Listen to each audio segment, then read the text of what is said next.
Though there was a time the world didn't pay much attention to para-athletes, it's long gone, and events involving them are gaining traction each year. To bring in someone with experience in the sports world, Paul Fitzgerald has been chosen as the new head. Want to know more about Paul Fitzgerald's new role? Keep watching for all the details. Let's begin. First up, Paul Fitzgerald, the new head of World Para-Athletics. There was a time when there was no place for disabled people in the world of sports. Then came para-athletics, and the games continued to gain more and more hype each year, with the Paralympics and Grand Prix being large-scale events with locations around the world and several athletes joining in. So it's natural that organizations like the World Para-Athletics take the next step to gain an even firmer foothold in the sports world. That step came in the recruitment of a new head while the current season is well underway. There's already been some exciting new announcements from them, with Mexico joining as an event location for the first time ever. It started off in Dubai with the 13th FASA International Championships and has already visited Jesolo in Italy, Knotteville in Switzerland, and Paris, France. Soon it'll have its fourth stop in Tunis, Tunisia, with the 16th International Tunis meeting. It'll take place at the Athletic Stadium Radez, and hopes are high that they'll show great performances this year again. The Grand Prix will then make a stop in Monterrey in Mexico before the final showdown in Marrakesh, Morocco at the 6th International Para-Athletics meeting. Next, former UEFA mobility coordinator joins World Para-Athletics as new head. Although Paul Fitzgerald certainly isn't a stranger to the sports world and has assisted the Para-Athletics organization before, it'll be his first time leading as the head.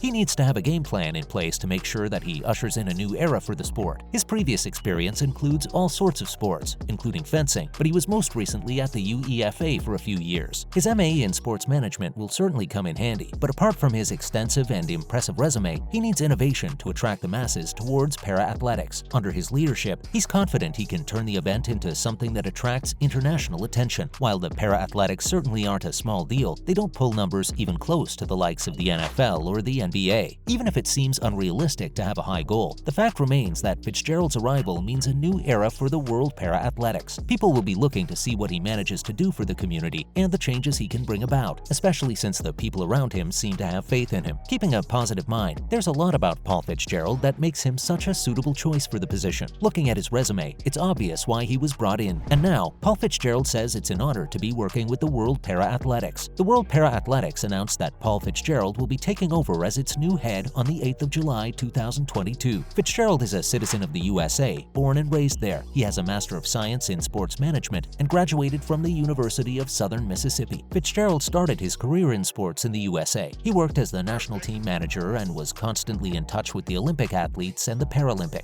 He was a part of the organizing committees of the Baku 2015 European Games and the Gold Coast 2018 Commonwealth Games, and also worked as a consultant for the US Paralympic. He then proceeded to join the World Para-Athletics after working at the Union of European Football Associations, known as the UEFA, for about 4 years. The sports managing director of the World Para-Athletics, Christian Holtz, also had some words to share following the appointment of the new head. He said that Paul had a background in major events, even across multiple sports, proving he's capable of this sport. He has worked at 1 Commonwealth Game, 3 Olympic and Paralympic Games, and even a number of continental and world championships. Lastly, World Para-Athletics Associate officially joins as new head. Paul Fitzgerald also mentioned that the experience he has gained on leadership in sport federations will be extremely helpful to the World Para-Athletics and lead to new improvement and an exciting phase for both the organization and the sport. He seemed eager to welcome the new member to the team. Paul Fitzgerald, the new head of the World Para-Athletics, also had some things to say regarding his new job. He told everyone that he was very excited to serve the World Para-Athletics community as a leader, and that it was an honor to have the International Paralympic Committee leadership have faith in him. He mentioned that he was eager to watch the World Para-Athletics grow and forge a path for its future that is new and exciting. He said that the goal was to follow the success of the past and then surpass it, while at the same time focus on the values of inspiration, courage, and determination that should reside in an athlete. He also said that an equality in work and collaboration with our team is necessary to improve and make sure there are countless opportunities for everyone involved. Next, in other news, Paralympic medalists set to compete at national events in Western Canada. This week at the National Championships in Athletics and Cycling, which will be taking place in Langley, BC, and Edmonton in Canada, many Paralympic medalist athletes will participate, like Marissa Papakonstantinou, who is a blade runner, and Charles Moreau, a hand cyclist. For the para-athletes, Bell Canadian Track and Field Championships will start on Thursday, and the first event on the day will be the men's 400-meter wheelchair races, featuring Alexandre Dupont in the men's T54 category, and Austin Smeek in the T34. Alexandre Dupont is a three-time Paralympian who competed against the top racers of the world at Grand Prix events in Switzerland, including Marcel Houck, who was a champion of multiple Paralympic Games. Dupont said in an interview that he performed better than expected and that he was less than a second behind Houck in his last 1500 races. He also said that he had a strong final sprint, and if there had been another lap, he would have easily been able to complete it. Both Smeek and Papaconstantinou, who is a leg amputee and uses a blade prosthetic, have returned for medal performances on the Grand Prix circuit. And now, Moroccan para-athlete Ayoub Sadni sets record at World Para-Athletics. 23-year-old Moroccan Paralympic athlete Ayoub Sadni, who specializes in sprints, secured the gold medal after he won the 400 meters T47 race at the World Para-Athletics Grand Prix, which took place on Friday in Paris, France. In the race, Sadni was fast enough to keep a safe distance between himself and the other players. He broke his previous world record that he set in 2020 by completing the race in 47.01 seconds. This achievement of Sadni has highlighted the strong presence of Moroccan athletes in para-athletics competitions recently. Sadni was not the only Moroccan athlete with impressive accomplishments during the international event. Moroccan champion Saïda Amoudi won the gold medal for an 8.07-meter long throw in the class F34 shot put. Another athlete from Morocco, Azzedine Nouri, got a silver medal in the shot put class F34 for a throw of 10.81 meters. The Moroccan Royal Federation of Sports for Persons with Disabilities made a statement saying it provided all necessary logistics and equipment to the athletes before the event to secure successful participation in the tournament. The federation also said that the Moroccan athletes had been training for months before the scheduled start of the event. Finally, para-athletes join in for Canada's 2022 Commonwealth Games. Athletics Canada and Commonwealth Sport Canada, or the CSC, recently announced which 43 athletes will be representing Team Canada in the 2022 athletics. The 10 para-athletics that were selected last month will be included in the team. The CSC Games in England and Birmingham will be taking place from 28th July to 8th August. Scott Stevenson, the executive director of Team Canada in 2022, mentioned his congratulations to all the athletes that were selected to compete in the 2022 CSC Games. He also stated that this was a great accomplishment, as qualifying for the Games was a challenging task. 13 medals were won at the previous Commonwealth Games, and everyone is sure that the group they had chosen this summer will be talented enough to contribute to the good results Canada has kept up till now. As part of the program, Birmingham 2022 will host 8 parasports and 19 sports, featuring about 4,500 athletes. The only multi-sport event which has equal standing for both sports and parasports is the Commonwealth. Not to mention that for the first time in history, men will have fewer medal events, about 133, than women, who will have 135 medal events. That's a wrap for this video. Will you be supporting Paul Fitzgerald as he settles into the world of para-athletics? Let us know in the comments below. Make sure to give this video a thumbs up and subscribe to our channel for more videos like this. See you in the next one.